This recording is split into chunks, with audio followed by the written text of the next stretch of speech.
So I'd like to begin by talking a bit about my family history and the UK complicity in Israel's war crimes against the Palestinian people.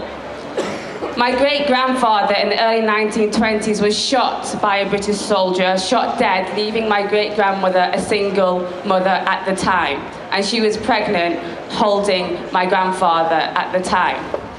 Generations later, in 1967, my father was hiding under the table alongside his brothers and sisters in his own home whilst the Israeli military were shooting into their home, forcing them to crawl out of the back of their house without any of their items, any of their belongings, having to run and hide in caves for 3 days until they eventually made their way to Iraq to seek refuge.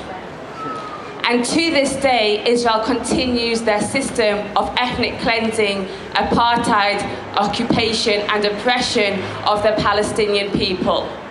In the West Bank, Palestinians are constantly being forced out of their homes, with their homes being demolished in order to make way for the ever-expanding illegal Israeli settlements. In Gaza, the Palestinians in Gaza have been under a brutal air, sea and land blockade for over a decade.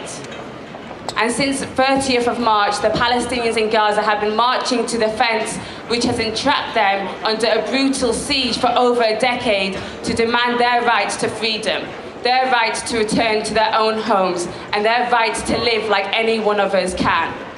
And Israel has met these unarmed protesters with brutal fire, killing over 250 Palestinians since the start of the Great Return March, including medics, journalists and children. And our government continues to arm, sustain, finance and perpetuate Israeli apartheid and war crimes against the Palestinian people. Our government is buying weapons and making contracts with arms companies like Elbit Systems, Israel's largest private security firm, who test their weapons on Palestinian civilians in Gaza and market them as such as battle-tested. Our government is platforming war criminals and arms companies in arms fairs here in London and across the country. They continue to arm states like Saudi Arabia and Israel.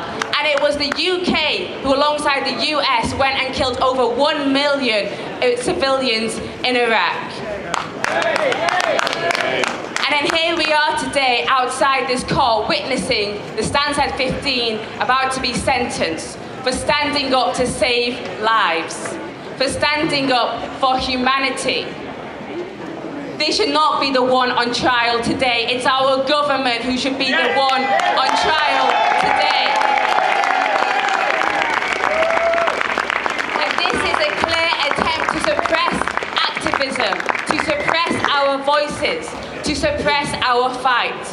But we will only grow stronger, because it is up to us to force the change that is needed for humanity, and it's up to us to fight for freedom, justice and equality for all.